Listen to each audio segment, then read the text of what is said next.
back at us 3 times. At that point, we knew that there was an intelligence. What are these unexplainable sightings?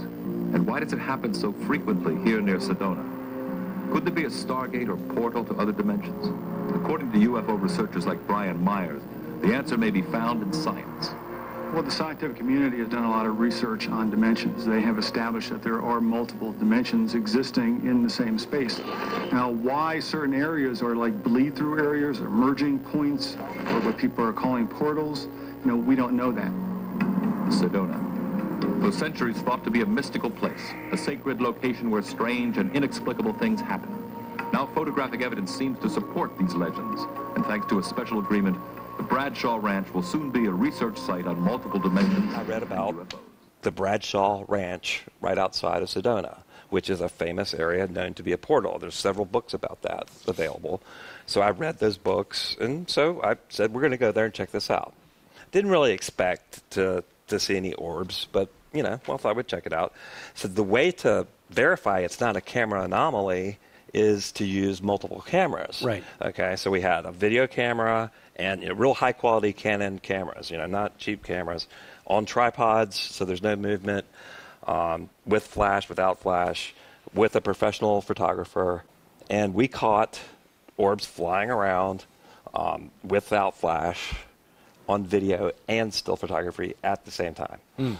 And didn't expect that at all. And it really did change my mind. And I watched part of this film, and to me it's strange in that it's almost as if it's alert that you're there. It flies down. It's doing acrobatics above your head, and then it literally goes.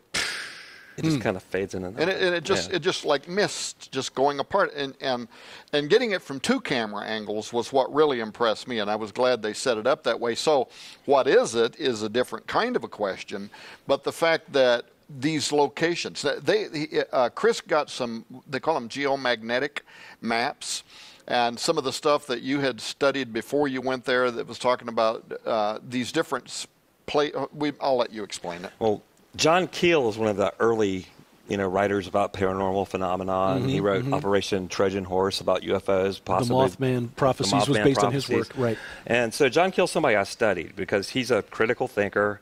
He believes in this stuff, but he's not just gullible, right?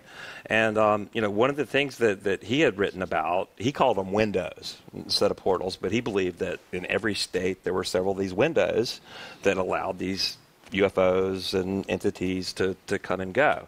And he associated it with areas of high magnetic anomaly.